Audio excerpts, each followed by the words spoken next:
নমস্কার বন্ধুরা, আপনাদের সকলকে পূর্ণিমাস কিচেন অ্যান্ড ব্লগ চ্যানেলে স্বাগতম। আজকে আমি করব সজনা ডাঁটা, উচ্ছে এবং আলু দিয়ে একটি তরকারি, যেটা কিনা নিরামিষ দিনে এবং আমিষ দিনেও করতে পারেন, দারুণ লাগে কিন্তু।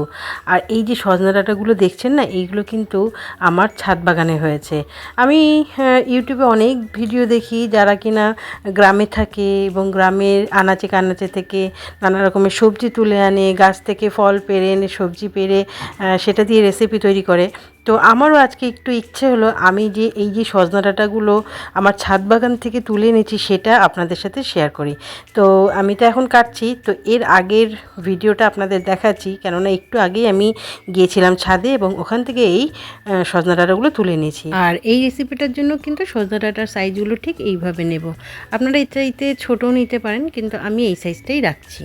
তো এই দেখুন, এই হচ্ছে সেই ভিডিওটা। এটা হচ্ছে আমার ছাদ বাগান, আর ছাদ বাগানের একদম সাইডের দেয়ালে একটি সজনা গাছ আমি 3 বছর আগে লাগিয়েছিলাম। আর প্রত্যেক বছরই কিন্তু আমার এই সজনা গাছে দারুণ সজনা হয়। ছোট একটা ডাল, কিন্তু তার মধ্যেই 20 থেকে 25টি সজনা হয়ে থাকে, প্রতি বছর হয়। আর এইবার ডালটা এতটাই দেয়ালের ওপাশে ঝুলে গেছে যে পারতে খুব অসুবিধা হচ্ছে। তো পারার পর আপনাদেরকে দেখাচ্ছি, দাঁড়ান। তো দেখুন, এই যে এই ডালটা আমি কাছে গিয়ে পারতে পারিনি বলে ভেঙে ফেলেছি। তো যাই হোক, এমনিতেও সজনা গাছ সজনা হয়ে যাওয়ার পরে কিন্তু আমি কেটে ফেলি গাছ।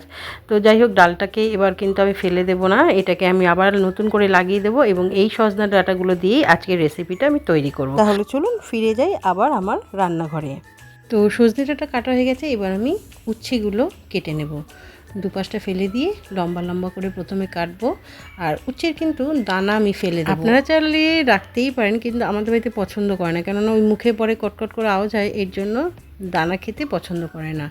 তো উচ্ছেটাকে কেটে নিচ্ছি। এরপর আমি আলুটাকেও কেটে নেব। দেখুন এইভাবে কাটবো, প্রথমে লম্বায় কাটবো, তারপর মাঝখান থেকে টুকরো করে দেব। এই যে দেখুন, ঠিক এই রকমভাবে। তো উচ্ছে, কুমড়ো, আলু কাটা হয়ে গেছে। এবার এটা আমি আমিষ করব, তার জন্য একটা পেঁয়াজ দিয়ে দিয়েছি। আপনারা যদি নিরামিষ করেন তাহলে পেঁয়াজটা অ্যাভয়েড করবেন। এদিকে আগে থাকতে গ্যাসে আমি কড়াই বসিয়ে দিয়েছিলাম। কড়াইটা গরম হওয়ার পর তেল দিয়ে দিলাম, সাদা তেল। তারপরে আমি উচ্ছেগুলো দিয়ে দিলাম। এগুলো একটু হালকা করে ভেজে নেব, নইলে কিন্তু ভীষণ তেতো তেতো লাগে, তার জন্য কিন্তু আমার ছেলে মেয়ে একটু বিরক্ত হয় খেতে। তো এরকম করে হালকা করে ভেজে তুলে রাখবো।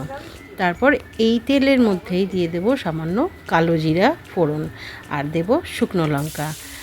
এটার জন্য কিন্তু এরপরে আর লঙ্কা দিতে হবে না। তো এরপরে দিয়ে দিলাম টুকরো করে কেটে রাখা আলুগুলো। এগুলো হালকা করে ভেজে নেওয়ার পর এর মধ্যে দিয়ে দেব স্বাদ মতো লবণ, আর দিয়ে দেব 1 চামচ হলুদ গুঁড়ো। যেহেতু আমি আমিষ করছি তাই দিয়ে দিলাম কেটে রাখা পেঁয়াজ টুকরোটা। আপনারা যদি নিরামিষ করতে চান তাহলে কিন্তু এই সময় পেঁয়াজ দেবেন না।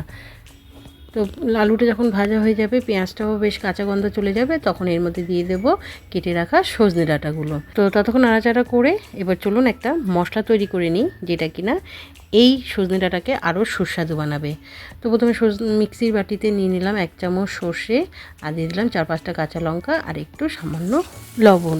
তারপর দেখুন এদিকে ততক্ষণ ভাজা ভাজা হয়ে গেছে। এরপর আমি এই যে মিক্সিতে বেটে রাখা মশলাটাকে এর মধ্যে দিয়ে দেব এবং দিয়ে নাড়াচাড়া করতে থাকবো 2 থেকে 3 মিনিটের জন্য। আবার তার পর এর মধ্যে দিয়ে দেবো সামান্য জল সিদ্ধ হওয়ার জন্য।